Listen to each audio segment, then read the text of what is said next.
everybody, KC0VI Tom here. Last couple of videos we talked about how my life is changing and we're getting stuff rearranged. We got that nice little Bronco. The Bronco is 2,200 pounds of towing capacity. It's not like its big brother, the full-size Bronco, but it's something to remember when you're out trailer shopping. When I was starting to think about buying, after I bought the Bronco and think about buying a small trailer, there's a lot of little teardrops on the market, and I had three requirements.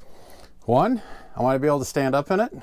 Two, I want to be able to use the bathroom inside, indoor bathroom. And three, in the morning when I'm making my coffee, I did not want to be standing outside my DVDs on the back end of the camper in the kitchen. Kitchen was supposed to be inside. Trust me, the neighbors would not like that.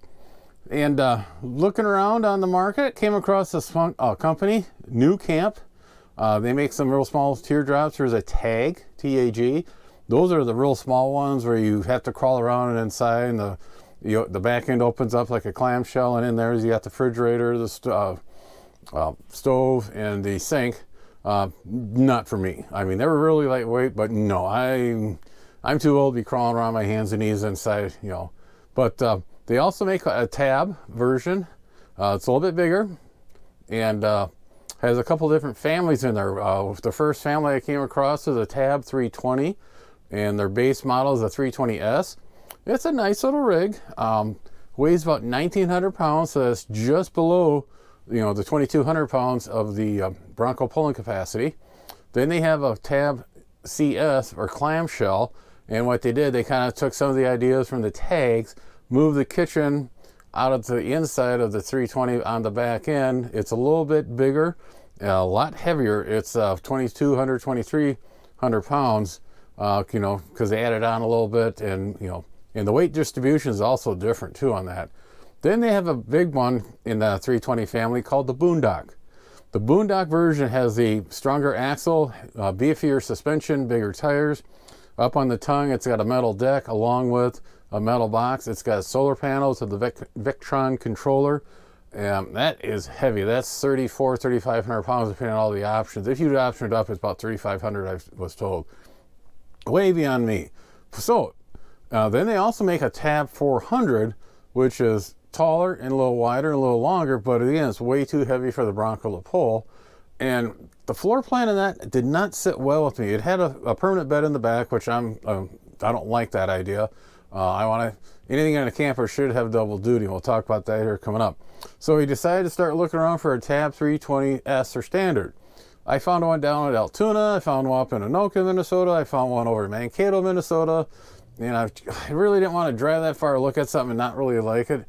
Well, just by sheer chance, a couple in Rochester, Minnesota wanted to sell their Tab and put it on the market. And I saw that, contacted the individual, went there and looked at it.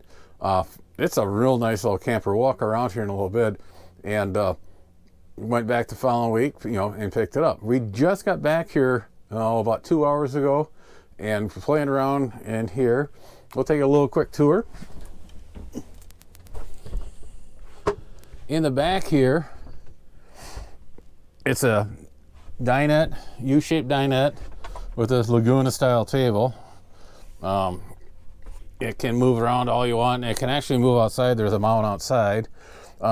These cushions in the back fold flat. There's a slider up here, and this all turns into a queen size bed.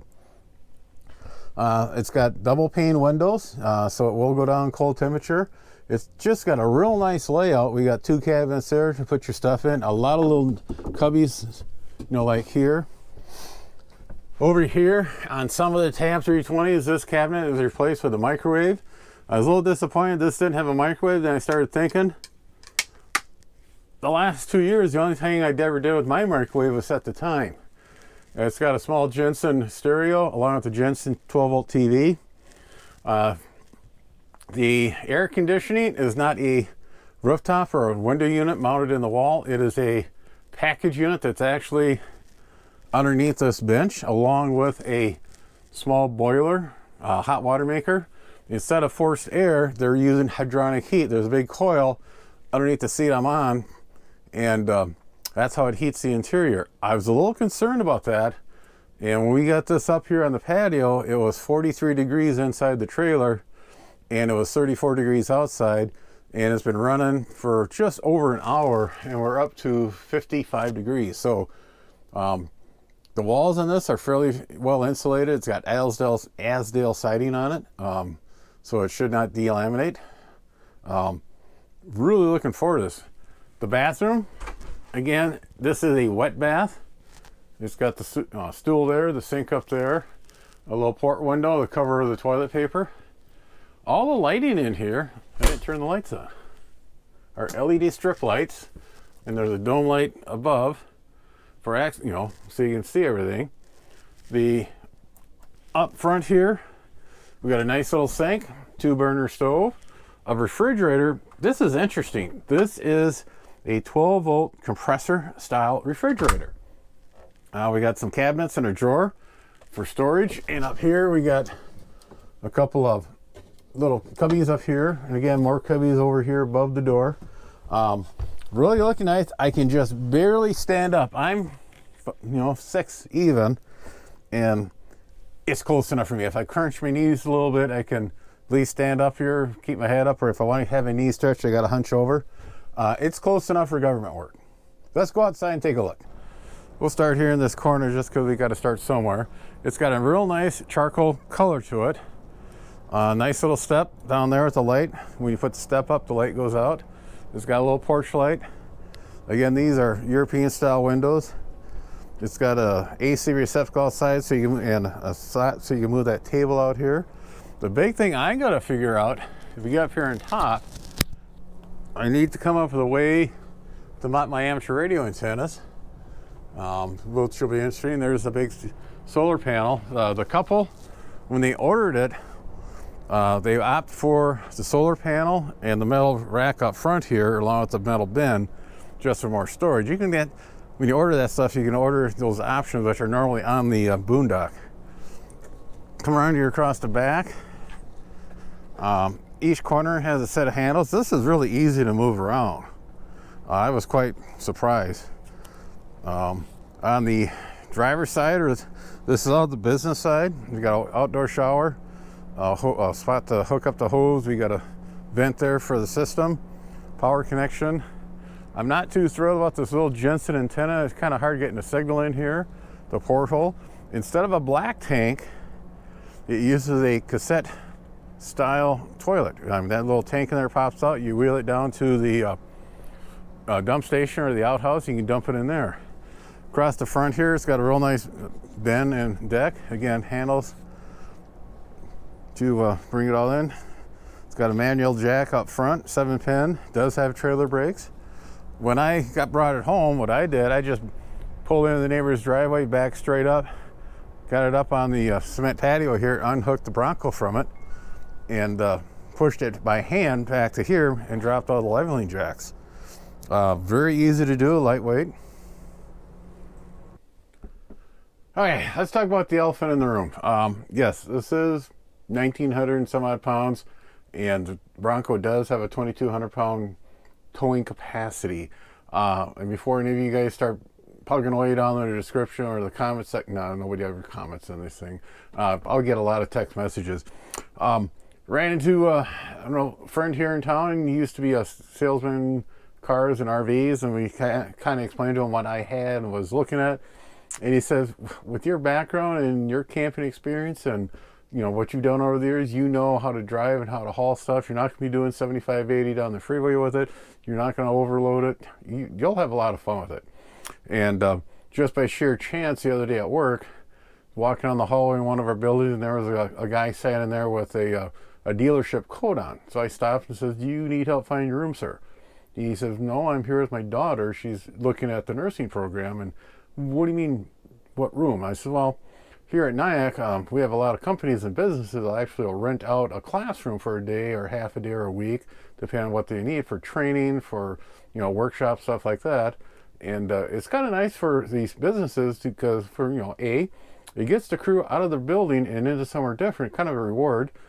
B, all the AV stuff's there in the classroom. You show up with everything on a flash drive, plug it into the computer in the instructor station and do whatever. If you got problems, you get on the phone, and usually I come running down the hallway and get you back up and going. The other nice thing is food. Our food service will deliver the food to the room for breaks and for lunch, or you can actually go down to food service and get it there. And it's kind of nice when you get these companies that do this.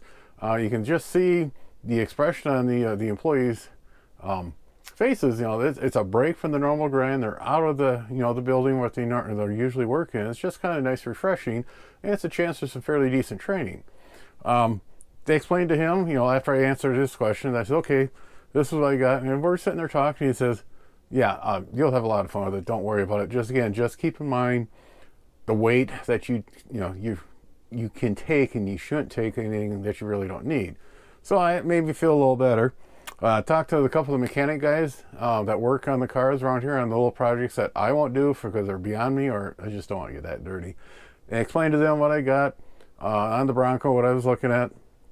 And Rob says, no, you'll have no problem with that. I mean, because, again, you're not going to go 85 down the freeway, and you know what you're going to need to go camping. And the other instructor says, yeah, it sounds like a heck of a deal. Go for it. Then he turned around and says, what's going to be funny part is you're going to have to learn how to relearn how to run a gas pump. Yeah, I'm still learning that. And Rob says, really the heaviest thing that you're going to be carrying is your cooler full of beer that you're going to be drinking.